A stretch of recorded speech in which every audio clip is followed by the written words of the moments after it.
right there, isn't it? Now, we do have to be careful, of course, because we take the Bible dispensationally, and we know that God did have certain rules and regulations that were for certain times with His people. Is it rooted in unbelief? That really comes down to God and the character of God. Does it fail to do that which is right? Right, of course, is the nickname for righteous.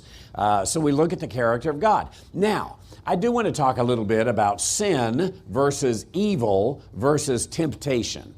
And this is my own kind of definitions here. Maybe it works, maybe it doesn't work.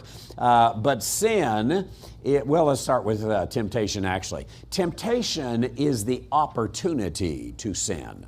It is not sin itself, but you have an opportunity that lays in front of you. In fact, it's an opportunity that you kind of want to do, right? And you look at that and say, okay, does this match the character of God? No, it doesn't match the character of God. Should I go ahead and do it anyway? There you're tempted, right? You might even say, well, no, I shouldn't go ahead and do it anyway, but I'm going to go ahead and do it anyway. You're getting in the area of transgression, right? Now, at this point, or the opportunity to sin is only temptation. I find nothing in the Scripture that teaches us, if we take a literal point of view, that teaches us it is sin, or even that you are sinful because you are tempted. I suppose you could find or create temptation just about anywhere you go, right? Easy to find, okay, this is not the character of God, and carry that out. So temptation is the opportunity to sin. Sin becomes the willful choice to make this moral contradiction. Here's the character of God. Here's what I'm going to do. I am going to live in a way that contradicts the character of God. And I think that we really have to bring the idea of a willful contradiction in. That is, you chose to do it. Now, probably we could argue you chose in your subconscious to do it. You chose 30 years ago to do it. It's so much a part of who you are now. There's some of those things that we could bring in where we don't every time we fall into temptation or submit to temptation. Every time we don't go through a thought process that we know how this works, but ultimately that is when we sin. Now, evil, I'm going to put into a broader category. Evil is almost, in a sense, the result of sin. It's the leftovers of sin. It's the exhaust pipe for sin, right? It's the calamity. It's the destruction that is left in the wake of your sin. So we live in an evil world. I don't have a problem saying that. I don't think you have a problem saying that, especially if you're from Fresno. We live in an evil world. What does that mean? Well, it means there's a lot of the effects of sin that are around us. We can see the leftovers. We can see the garbage that is there. And so you've got calamity. You've got the judgment of sin. And in fact, the Lord even says sometimes, He says, if you, the nation typically, if the nation goes off, if it doesn't repent, if it doesn't come back to me, I am going to send judgment down in the form of the Amalekites or whatever it's going to be. I'm going to send judgment upon the nation. And then sometimes it'll go a little bit later, and He'll say, I will not repent of the evil that I am about to do. That is the judgment that comes down. The calamity that is about to be given. So evil, I'm going to take that as that effect that comes from sin. There's some evil in your life because society has sinned, right? Or individuals in society, there's all the leftover. There's some evil in your life because you have sinned. Calamity, some judgment that came down, some things that you have to begin to live with. So sin is personal. We're going to talk a little bit about sin is not societal, individual sin. They willfully sin. Sin is personal. It is an accountable violation of God's character and God's will. So, the child that, let's see, has Mabel got to the point yet of saying no? Probably not. Oh, maybe she has. She's old enough. Mine. Mama comes first and no comes second. And a child will begin to display some selfishness. Now, I'm going to say that child is not sinning. That child is protecting her own interest. Right?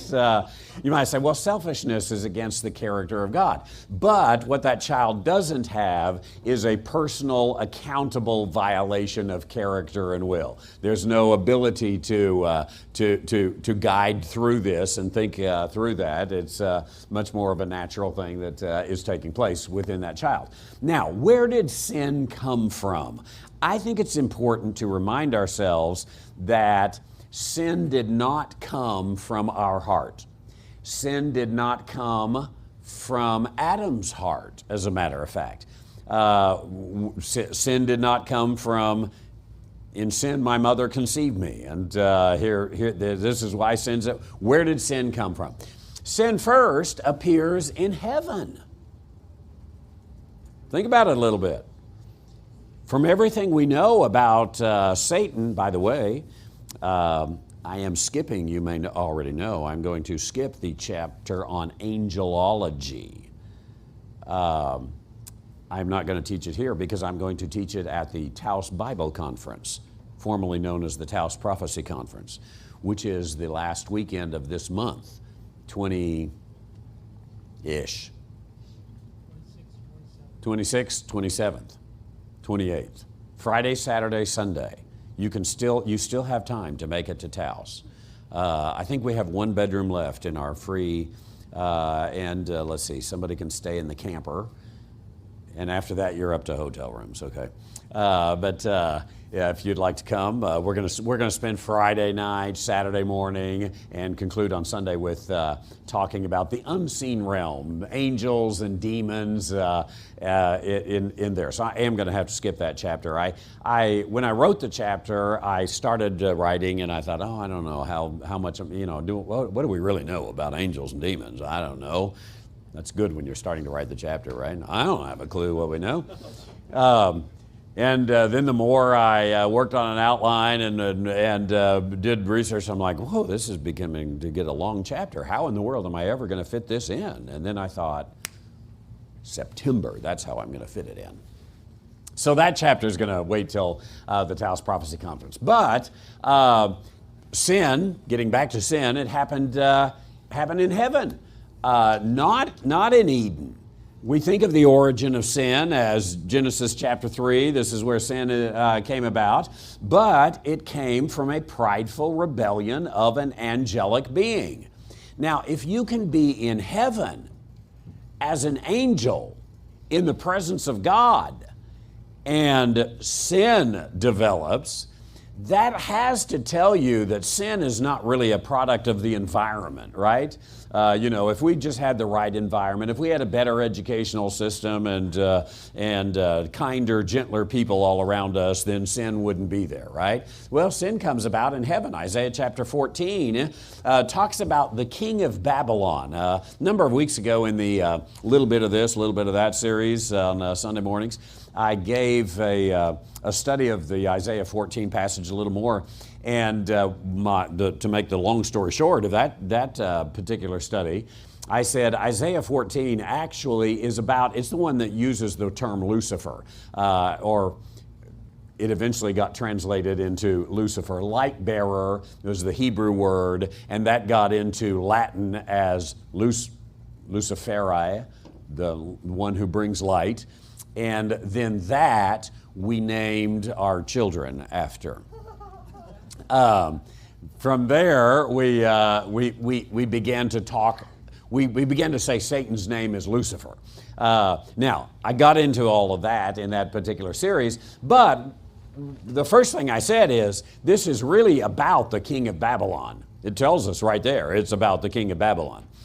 So from the strictest biblical literalist view, Isaiah 14 is about the king of Babylon. But when you read Isaiah 14 about the king of Babylon, you begin to say, I think this is more than the king of Babylon here. I think this is a reflection of something. What in the world is it? And you make, I think, a good conclusion to say, hey, this is about the guy that now, from that story, we call him Lucifer. By the way, I mentioned this not too long ago as well.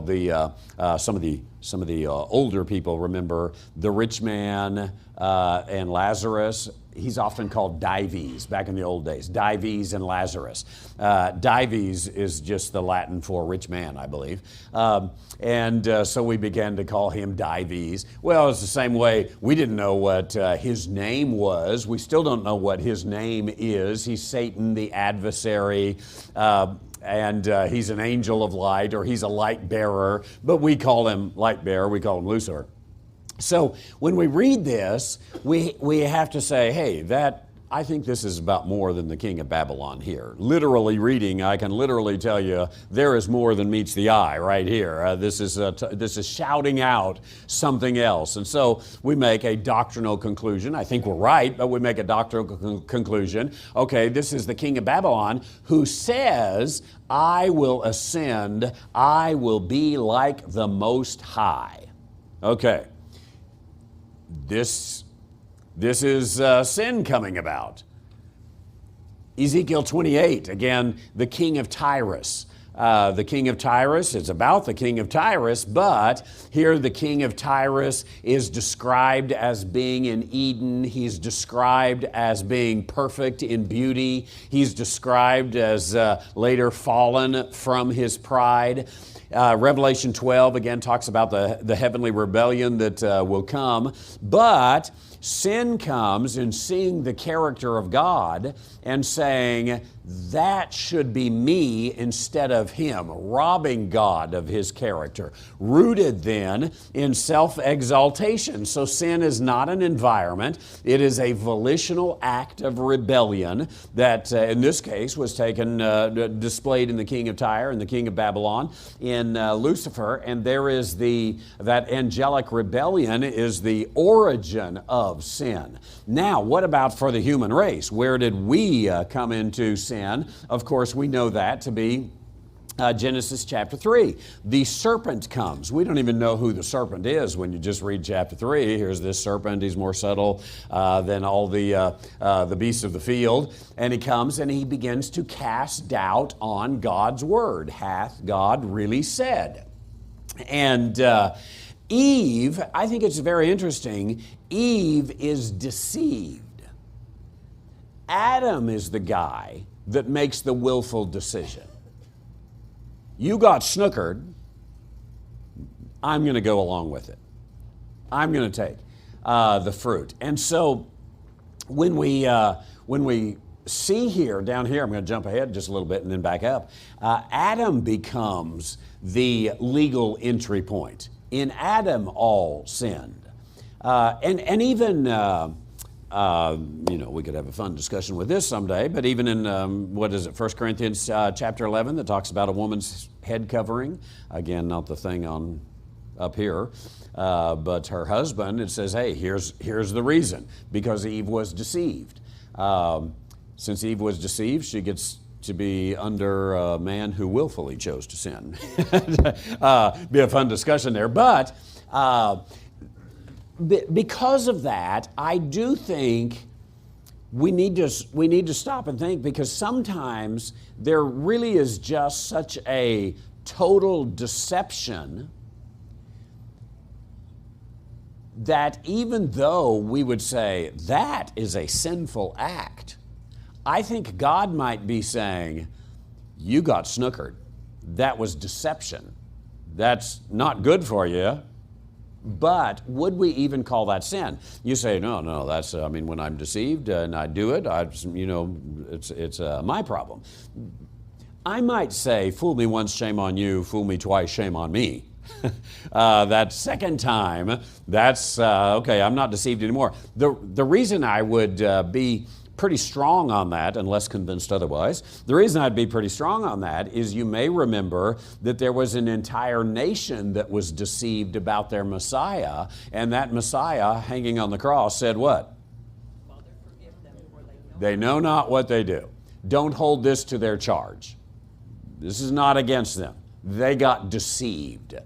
Now, you know, if we could have a longer discussion there, it's hard to have a long discussion with someone who's dying, but if we could have a longer discussion, I kind of would like to say, what about the chief priests that stirred all this up and knew exactly what they are doing? Are you including them in that, Father, forgive them, they know not what they do? I don't know how far that goes, but be an interesting conversation someday. Now, sin, not so much eating the fruit, it was violating the command of God. Now, the command of God happened to be eating the fruit, so that's a little bit of circular reasoning there. But sin brought about some things immediately. This violating God's clear command, which violates obviously His character, brought some results. One of them, the very first one we see, is shame. I'm pretty sure that we could argue, and if I was going to study, anyone here a psychology major or anything like that? Do we have any psychos? If I was going to go into the world of psychology, that's the issue that I would work on right there is shame. I might even go to virtually everything when they come in and lay on the couch there and I start the clock. I might even say, your problem is shame. Now let's get to it. Let's figure it out. Okay, let's figure it out. What are you ashamed of? What led to that? What were you trying to cover up? What were you trying to hide? Shame is so much the motivator in who. Now shame is not a sin. Shame is the result of sin that we deal with. It's an effective sin. Related to that, fear, hiding, broken fellowship, blame. We saw that immediately with Adam as well, didn't we? We saw the broken fellowship, you know, God, him hiding right there. The fear of God. I was naked, and so I hid myself. And ultimately, the reign of death. All these things come about as a result of sin coming into the world. Now, this occurred, of course, in the dispensation of innocence. Once again, I want to bring up, Adam and Eve were not struggling with a society around them. It was not an environmental kind of thing. They were in the Garden of Eden and they sinned. So the first two times we see sin has nothing to do with the environment that was around them. And you know, I'm an advocate of homeschooling and living in the mountains and all that kind of stuff. But guess what? If you homeschool your children, they will never have sin in their life. Because you will keep them away from those sinful influences, and they will be pure as the driven snow. Wrong. You know, it doesn't matter if you've got the perfect home environment and you live, 85 miles to the closest center and you don't allow them on the property. Sin, it's an inside thing that comes even in the dispensation of innocence.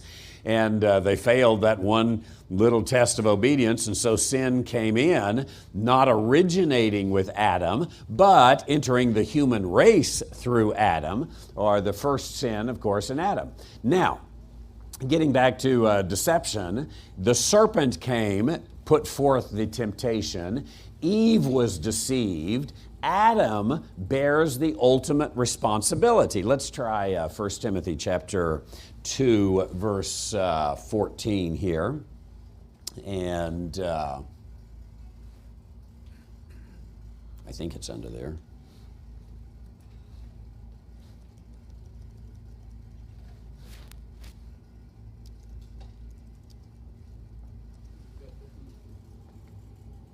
One Timothy.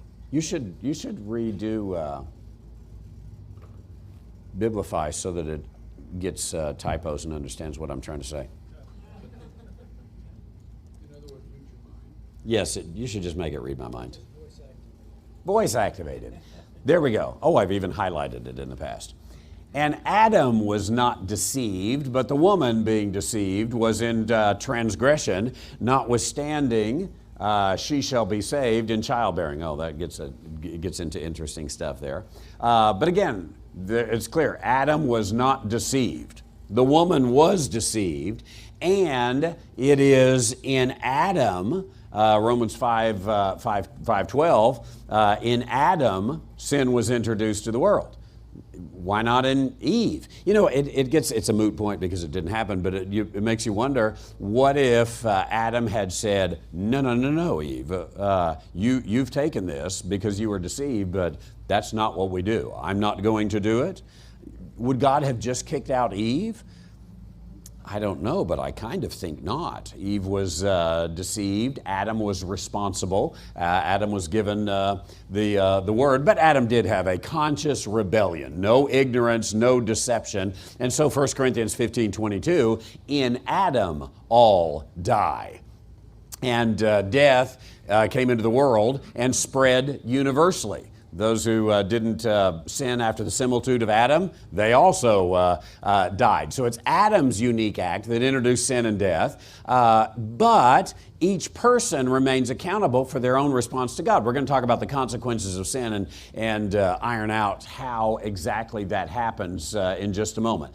Now, still talking about the origins of sin, God is not the author of sin. We know this. God is the standard that determines what sin is, but He's not the author of sin.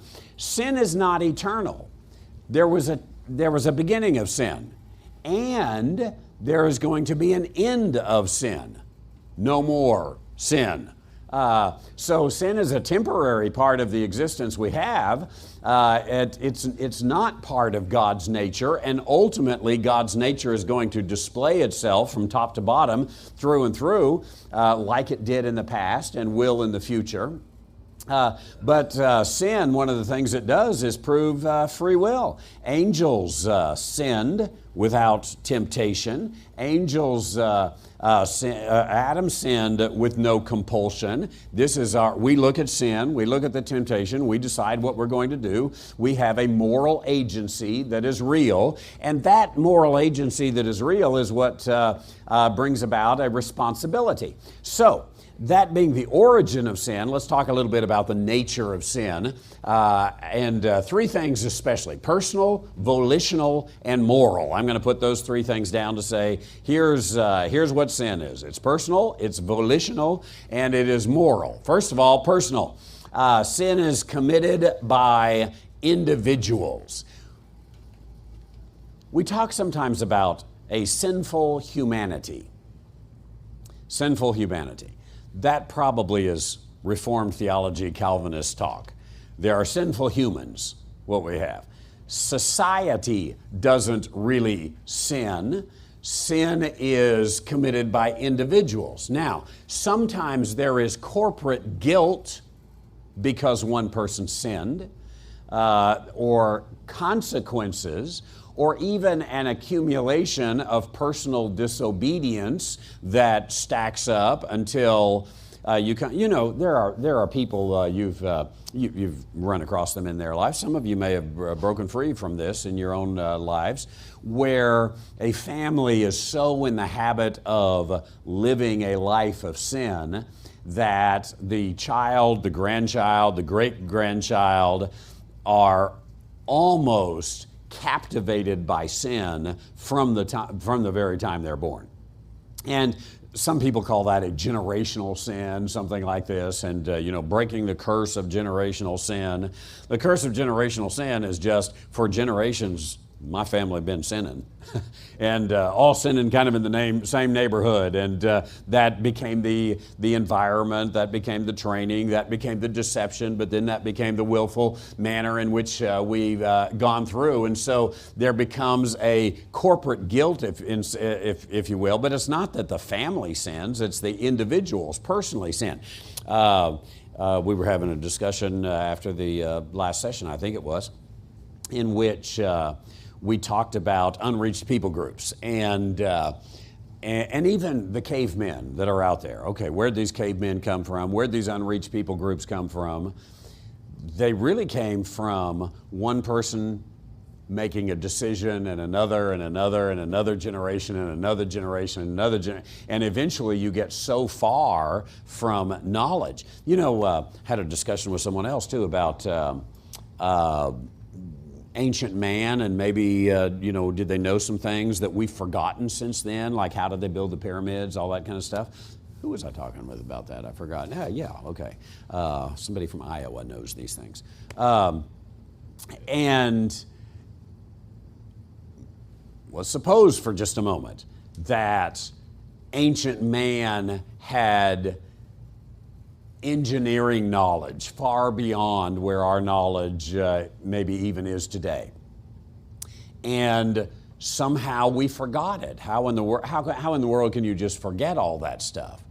Well, it's really not all that hard, is it?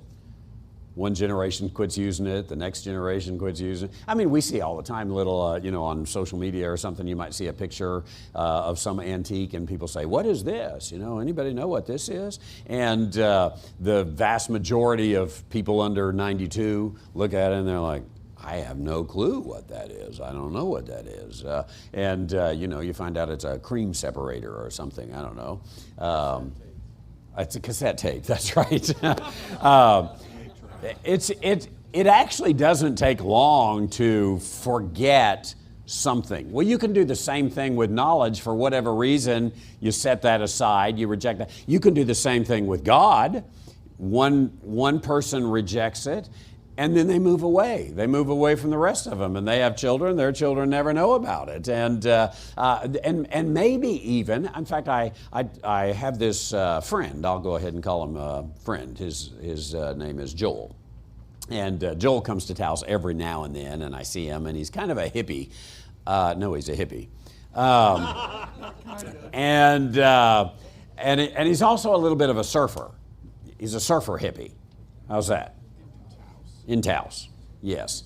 But he spends his winters in Hawaii, and he comes in Taos in the summer. And the thing I like about surfer hippies is they don't mind climbing trees and cutting branches out of the top.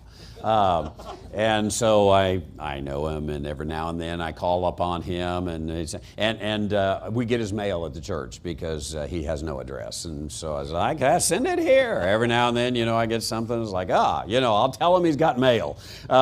When he comes, he can pick it up. What did that have to do? Oh, yeah. So Joel told me, and I was a little bit half jealous, not completely. He lived in a cave in Hawaii for 5 years. And now he decided to come back to civilization a little bit. But that didn't always happen. Sometimes you live in a cave with a woman for 5 years and you have babies and they live in a cave. You get used to living in a cave, and before long you've got cavemen, right? This is who they are. This is the lifestyle that they live.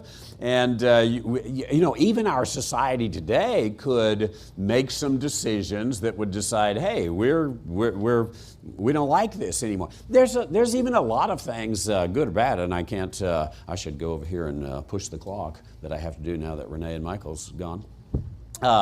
Make sure I'm good on time. But there's a lot of things in our society that I notice that younger people are rejecting. They're really not that interested in that in their life. Rich and I talk sometimes about how when we were young, we couldn't wait to get the car keys and we couldn't wait to get out the door. Sorry, Mom. But, we wanted to be out and gone, lickety-split, soon as we could, and we wanted to buy a hot rod and then, fall in love and get married and have a house and a picket fence and a bigger house and 2 cars. And I see a lot of young people today are saying, nah, I'm not interested in that. I don't want that. I just want to live and let live, right? A much more easygoing, laid-back kind of lifestyle in a younger generation. Okay, it doesn't take long until you lose a sense or an attitude. I'm not saying that the way we did it was right, but you lose a sense or attitude, a society moves away from something. Now, that adds up one way or another. And on that particular illustration, by the way, I don't know that one way was sinful and the other way not sinful. I'm just saying you develop a corporate results from that. Societal results from that. Here's the payback that comes from that, whether it be good or bad. And here we're talking about sin. So you've got this accumulation of personal disobedience that comes one after another. By the way, if you come from a family that has 1, 2, 3, 4, 5, 6, 7 generations of horse thieves, the only way to get out of that is decide, I'm not going to be a horse thief. It's a personal decision, or I'm going to get shot, like Dad and Grandpa and Great Grandpa and all of the rest of them. There's a solution. It's not that you need to curse the demon of horse thievery, whatever it is. It's you need to decide. That's not what I'm going to do. I move away from that. I quit. So sin is personal. Sin is volitional, really does have a choice. Maybe if we wanted, I know somebody might want to say, I think there's a lot of sin that you didn't really make the choice. You just ended up there. You sort of slid into it a little bit. I'll even give it for you in a moment. I don't want to. But I'll even give it, okay, so there's a little bit of sin that you got into that you never willfully decided. You were deceived and then you ended up, accidentally, by deception, you ended up staying there. But even if we give that, which I don't think we need to, but even if we give that, I think you and I would agree, it is such a sliver of the sin pie that it's almost not worth talking about. The sin that you and I got in, we got in there because we decided to do it, right? Along the way, somewhere, consciously or subconsciously, we're making a decision, and so there is a volitional act. James chapter 1, verse 14 talks about how, sin comes about when there's temptation and it goes to seed, and eventually there is the decision, there is the will, there is the action that takes place. And so you come with deception that may distort, but even when you're deceived, the responsibility, it was yours. You decided somewhere, okay, I am going to go in and begin to do that. And then sin is moral. That is, it's a breach of God's character. It's a divine standard. Now, I say that because sometimes, let's see, what illustration can I do and not get myself in trouble? There are words that society has said you're not supposed to say that anymore. That's why we have the Washington Commanders or the Cleveland Guardians. But someday it'll be sinful to be a guardian, and they'll have to change to the Cleveland Clavettes. Something. It's just a sin being Cleveland. Yeah, we grow these things that the elementary school I went to, we were the Chelwood Chiefs, but you can't be Chiefs anymore. So now there's something like I think they're the Chipmunks. Watch out. Girl with a BB gun out there. But anyway, those things are, let's call them societal norms. You break a societal norm, that is not a sin. It's, some would say it's a sin to drink out of a plastic bottle, right? And then others, was that already open? Did you drink out of that, Steve? Oh, you opened it for me. And I got little tiny plastic things in my esophagus. To go against a societal norm it may be rude, crude, and socially unacceptable, but that's not sin. Sin is based upon the character of God. So that's the word I mean when I put it is moral, it is objective, and the thing that is measured against, by the way, just in case you're not in construction, do you know what that is? A plumb line, good. A plumb line keeps things straight. See how I got that wall going there. It's the image of a plumb line. Thank you. It's the image and a likeness of a plumb line. The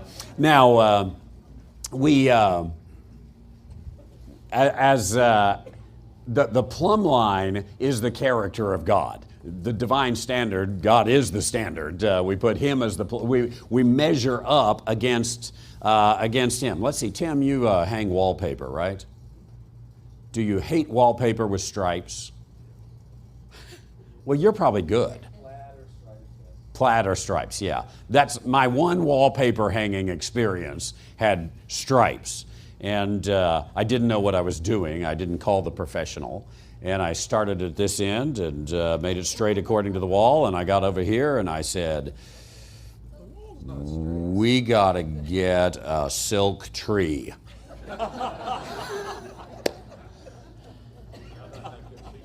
It was straight all the way up until the end. If you measure sin based upon what the preacher said, you measure sin based upon what society said, what the school system says, whatever, you're gonna run yourself ragged. For one, you can liberate yourself from some of that. Now, I'm not saying you should ignore every societal norm. Sometimes there's good reason that maybe we have decided some things societally, but that's not sin that has to be done and has to be taken care of. I probably shouldn't talk about this because I'm Baptist and I have too many in a Baptist audience, but drinking. Is it, card playing. Baptists only do dominoes, dancing, pool playing, chewing tobacco. All these things that we put as this is a sin. I'm probably going to hell because I chewed tobacco. And Herbert Hoover, by the way, was quite worried about that. The Republican Party at the time wanted to go a wet policy against prohibition, and he was dry. And as a matter of fact, do you know, he might have lost the election not because of the Great Depression, but because of the prohibition issue. Oh, for sure. Kind of hard telling, but That's how they were dealing. that's where they made the money. Okay. What have you got? It's a moral standard. Personal, volitional, moral. I think we ought to avoid determinism, which really reduces sin to destiny. This is in the cards. This is the person they are. This is what they're born under. This is their nature. Did someone say something?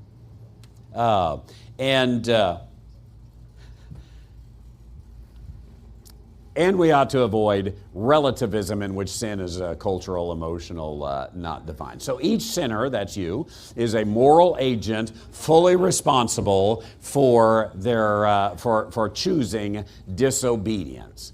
Now, we talked last time about our nature. Let's talk about our nature as it relates to sin. What have we inherited? Are we sinful? I am convinced that sin is not a biological or a metaphysical condition that is passed down.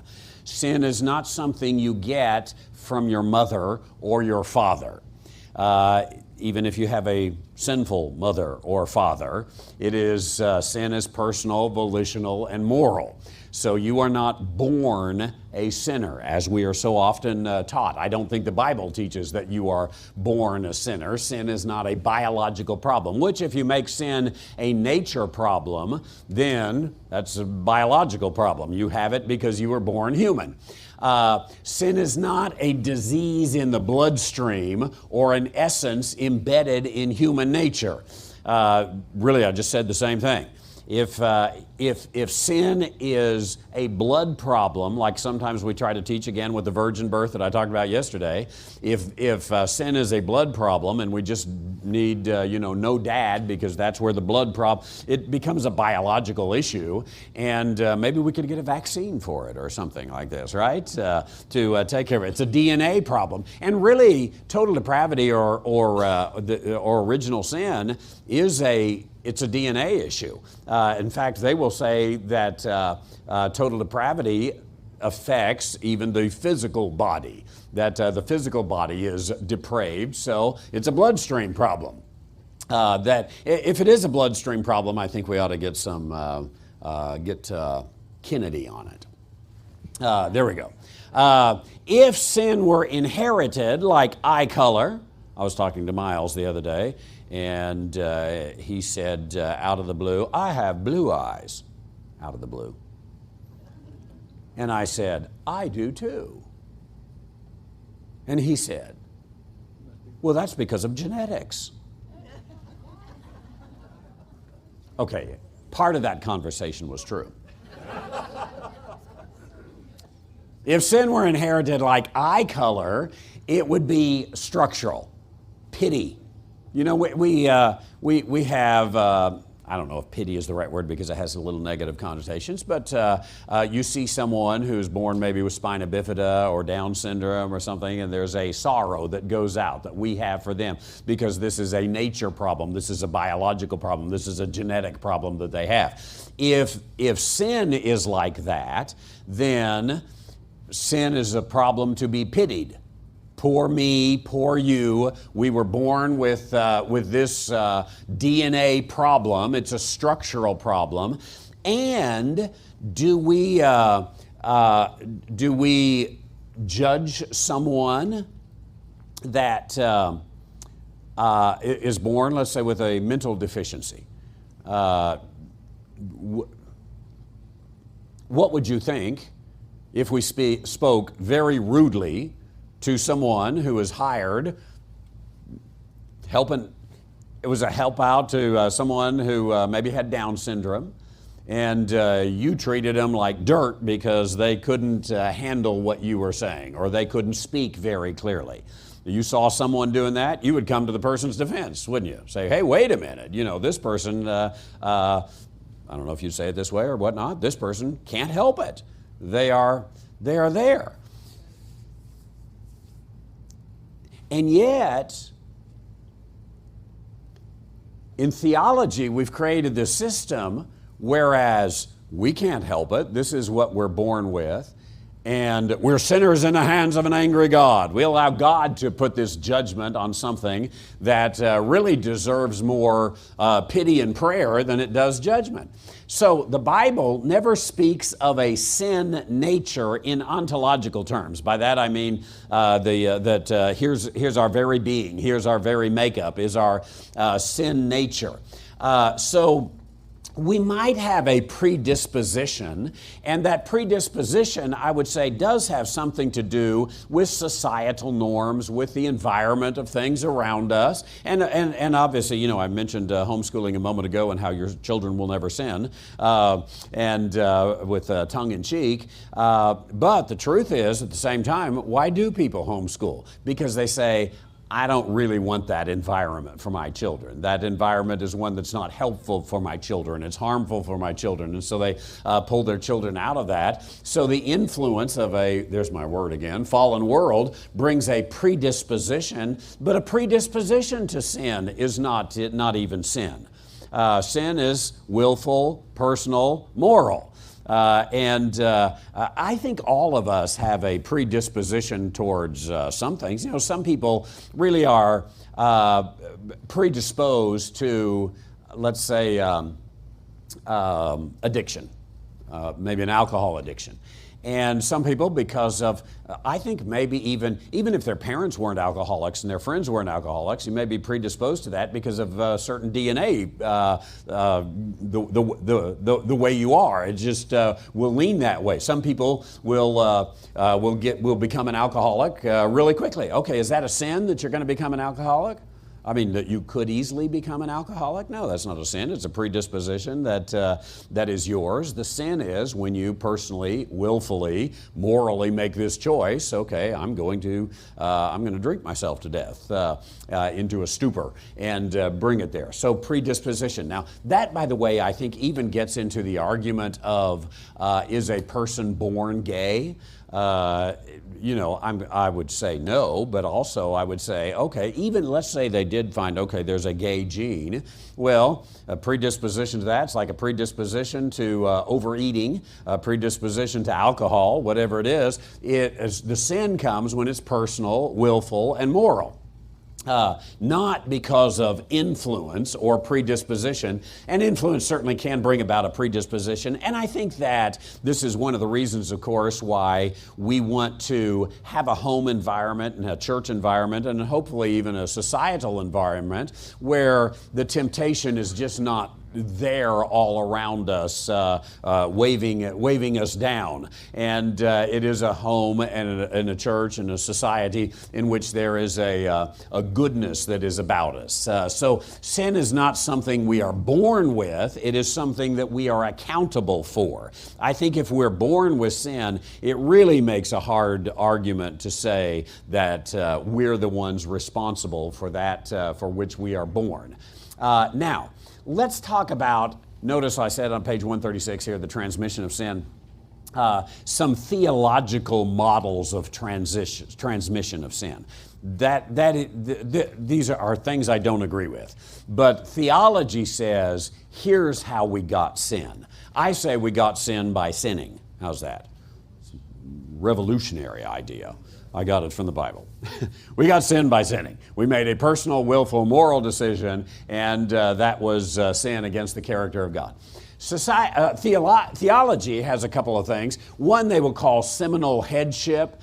That is the idea that we were all in Adam genetically, and when Adam sinned, it changed his DNA, and therefore that DNA, us being in him, we were personally responsible for what he did, and we inherited his guilt and his nature.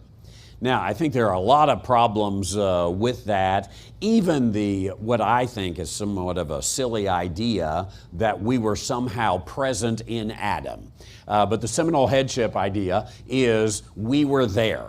And we were all a part of helping make the decision, kind of like in the David show last night where they had I don't know, what was that, video or something in the background where they had 10,000 warriors back there. We were there in the background, cheering them on, and therefore we were as guilty as he is. I think you have to be a theologian to make something so stupid, but they did it. Federal headship is another one. Federal headship is not that we were in Adam, I mean literally in Adam. Federal headship is that Adam made a decision that included all of us. And so he was our federal representative, if you will, and we are guilty because as our legal representative, his guilt was imputed to all of humanity by some kind of covenant that God has made, a deal that he made with the devil that Adam had made. I think both models attempt to explain the universality of sin. What they're trying to do is say, how come everybody in this room sins? They're trying to explain that. Well, we sin because we have a sin nature. We sin because we were in Adam and we inherited. We sin because Adam sold us out to the devil as our legal representative, and now we're stuck with the legal agreement that he made. And I think they go beyond Scripture in making this up. So Adam, in the transmission of sin, Adam brought sin into human existence. But I'm going to say Adam and Adam alone was guilty for Adam's sin. Just like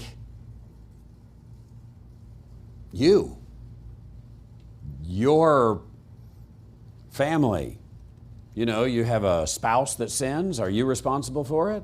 No. They're the ones that's responsible for it. You have a mom or a dad to sin, they're responsible. But what is sometimes passed down is the consequences of sin. So, as I said in Hamartiology, our problem ended up that we were outside of the garden. There's the consequences of sin. We're born outside of the garden. So, sometimes I joke around a little bit. I say that I was born in Casper, Wyoming. People ask me, why were you born in Casper? I'll tell you, to be close to my mother. That's why I was born in Casper, to be close to my mother. You know, I didn't really have a choice where I was born. It's just my mother happened to be there, and therefore I was born there. So we have some consequence to where our mother, where our father, where our society is. There's certainly some consequence to that, which, by the way, I think we also ought to, especially as people who have dominion, we ought to say, okay, what kind of decisions do I want to be a caveman for more than 5 years? What's the limit? Because there's going to be some consequences for generations that go down. Do I want this for our society? What kind of community do I want to give to the children and grandchildren that come to me? I ought to think about consequences of all my decisions, but it was consequence, not guilt. Even Romans chapter 5, verse 15, through the offense of one, many be dead. Okay, that's the consequence that comes. Through that offense of one, many be dead. So guilt requires agency. That is, guilt requires personal, volitional, moral decision. You made that, you are guilty. Now, you might be suffering the consequence in an inherited way. And certainly, I think when we talk about the transmission of sin, you and I suffer some consequences of sin. A lot of people. But our guilt, what are we charged for? That happens to be what we did. Now, you know, I say this, and we'll prove some scripture here, but strangely enough, I don't know. I'll take a poll here. Does it kind of make sense that you're guilty for what you did, not what somebody else did? Yeah, that seems biblical, logical. But the strange thing is, in a seminary, this concept would be completely rejected, because the seminaries all teach federal headship, seminal headship, inherited guilt, sinful nature, original sin, total depravity. It is all so much part of theological thinking that we kind of over time do begin to think, hey, I guess that's right. The preachers also, every preacher I ever had, said this. But I think, again, if we go back to the Bible, it's not so true. Let's look at some passages and see the bottom line here is that guilt requires a moral awareness. Deuteronomy chapter 1, verse 39. Let's try that. I have this different keyboard, and I don't know what. Control A? Nope, that didn't do it. Oops, Nathan, I got it off. Tab? Eventually, it'll get back there. I got it. Now I forgot the passage. Deuteronomy what?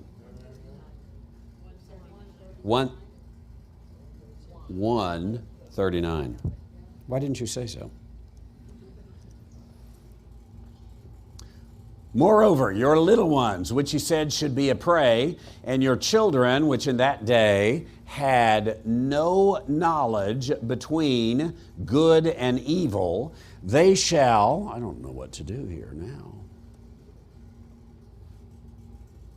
They shall go in thither.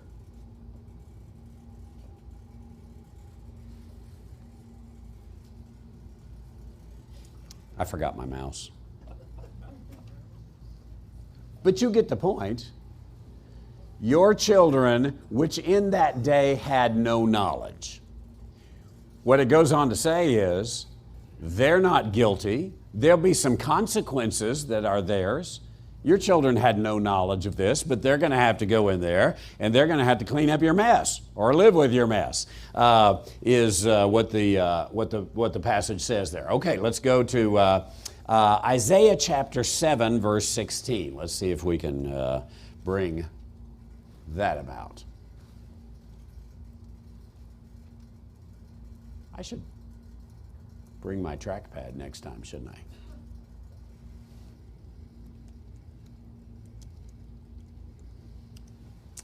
Isaiah 7:16, for before the child shall know to refuse the evil and choose the good, the land that thou abhorrest shall be forsaken of both her kings. Now, this is talking about a promised child, Isaiah 7. We kind of know that passage, right? And a messianic passage. But here it's specifically talking about a child right then. Before the child shall know to refuse evil and choose the good. Okay, again, what is the point here? The point is moral discernment develops with age. The Bible teaches children don't know. They're not responsible for that which they do not know. Romans chapter 4, verse 15, where no law is, there is no transgression. Well, that one's kind of interesting. That there's nothing to cross over if you haven't put something to cross over, right? And therefore, you get over in that territory, that's no problem. It's not until they put the fence up that we say, okay, now we have a problem here. There is a law. So you've got a moral awareness of volition. I think these are just 3 passages of Scripture, but it goes down. So we've got a mortality condemnation, but infants who die, and infants sadly do die, but infants who die are not guilty. You know, Catholics, I may run across this later, but the original sin issue is that you have a biological problem. You were born guilty. It was transmitted to you through your parents, and you have Adam's guilt. That's original sin. Now, Catholics, that has to be overcome one way or another. Catholics overcome it by infant baptism. When you are baptized, that gives you the grace to have some time until your moral discernment has developed and you come to a point. Catholic baptism does not believe that this provides salvation once for all. What it does is get you to heaven for a short period of time. It buys you 8 years, okay? And you get to go, I don't know what the year on Catholic is when you're supposed to take catechism. Does anybody, when you're confirmed, that's the word I'm trying to find. It depends on the diocese. Depends on the diocese, okay. It's usually 10 or 12. Okay, 10, 12 years old, you come to the point where your diocese says, okay, we here now decree that beyond this point, your personal, moral, volitional sin. And so we, by the way, and I know I've mentioned this once or twice, we get a lot of calls at the church. They're either salesmen or they're people wanting their babies baptized.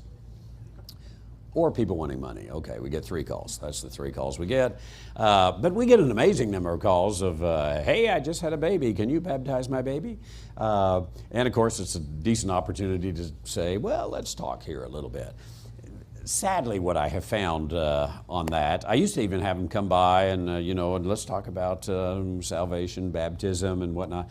And what I found is you come to the end and they say, so can you baptize my baby? It's so ingrained in, it's hard to get through there. But the reason they are worried about that is because they love their children. And their church told them they were born a sinner, they were born guilty, and if you're born guilty, there is a judgment to come to you. And so if this child dies, then that child is going to be damned forever. So, they want to do something about it. And so the reason they don't go to their own church is because the Catholics charge to baptize. And they heard the Baptists give things away free. So, but by the way, I might also say that Reformed theology has the same problem. Calvinist theology has the same problem. Sometimes, by the way, a lot of Reformed theology, especially in the Lutheran and Presbyterian world, they do a lot of infant baptism. They read it a little differently, but it's the same way. That brings them into the covenant.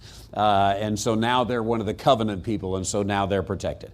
But ultimately the way they deal with it is, well, God has elected certain children not to be damned and other children to be damned. And so, if you got the wrong one, too bad, so sad. Sorry about that. That's all to God's glory. Praise be unto Him. It's kind of a wicked theology, I think. I deal with it by saying, your child is not born guilty. It's the saddest thing in the world to see a child die.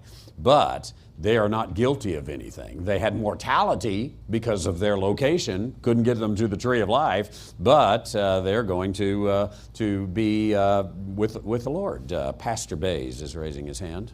I just wanted you to go on a rant for a moment about how this doctrine of original sin is even manifested in secular society with racial reparations, the original sin of America. There is that idea that society decides what's sinful, because that's biblical. And then society now, in the last, 10, 15 years, has gotten into these original sins of society. They're sort of bought into it. And so slavery is the original sin for our society, and therefore we need to bring offerings in order to come to overcome a lot of theology that's been borrowed and then carried down through there. But I think what we've got is, if there is not a moral awareness, a volition, a personal, volitional, moral act, there is no guilt. Sin has not been translated. There's consequences from someone else's sin, but it's not there. So the literalist position, and I think we're close to the end here, page 141. Adam's sin brought judgment and death to all, but guilt remained his. It was his act, his choice, remained his. We inherit mortality.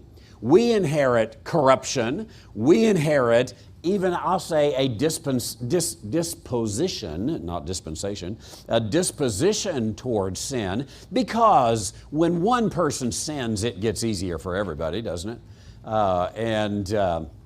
So we begin to find sin much easier than it used to be with a disposition. So that's what we inherit. But personal guilt arises only with a volitional transgression. So the literalist view is there is no inherited guilt. There's only inherited consequences. And God judges each man for his choice. Now, I put that passage Ezekiel 18:20, although that is a millennial passage speaking of the future. The soul that sinneth, it shall die. And I probably shouldn't even have used the passage of Scripture there, because it's a little bit out of context, and we're biblical literalists, and we don't do things out of context there. Dan? What do you do with the proverbial verse that not everybody, but I mean, if you look after a woman in lust, you're guilty of sin. Now, at that standard, if you're driving down the road and you wish you could drive 30 miles an hour faster, you're breaking the law by doing that. So how do you get around that? Because that will come up in conversation. Yeah, it's time for a break.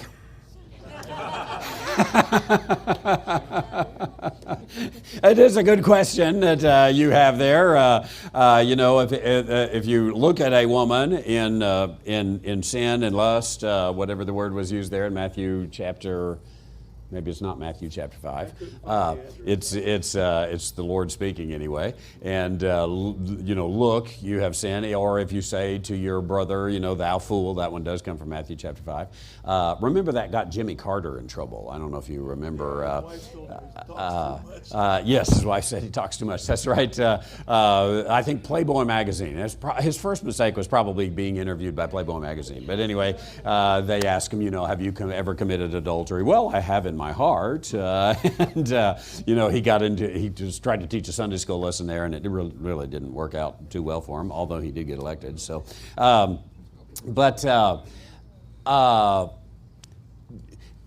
And the difference there between, boy, I wish I could drive 30 miles an hour faster than I'm driving right here.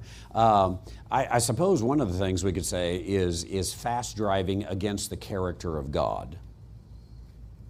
If you're in danger. He had a fast. That speed limit is a societal thing.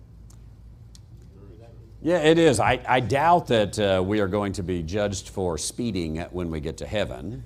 Didn't God institute human government? He did institute human government.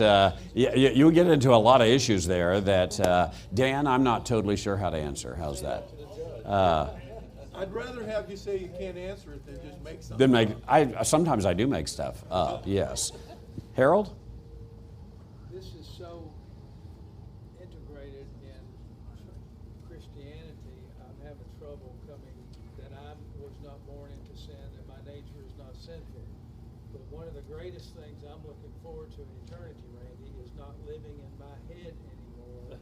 And this stuff that's always there, and that tension that Paul talks about in Romans 6 and 7 and 8, that he does the things he doesn't want to do. That just, to me, it's still, I am naturally a sinful person, and I want out of this by giving one day this new body that will just have perfect thoughts. Now, is that not my nature, and am I still going to struggle with this stuff with a new body? A very good question. I do think, now this might be a little more, I think, that when we get to heaven and we have a perfect knowledge that is given to us, that it's going to erase a lot of the consequences of our sins and other sins that have been placed in there, like our stinking thinking is, who used to say that?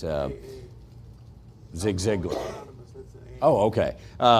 We get that thinking in there, and to have that freed, it's liberating, as we talk about here, to be freed from all that. But to ultimately get to heaven and have a completely new thinking that the old stuff has been passed away and all things become new, will really become ultimately liberating, won't it? Because I think we struggle with it. You said that, and I was thinking about Everett, the typesetter over here, keeps telling us writers there is no need for two spaces after a period.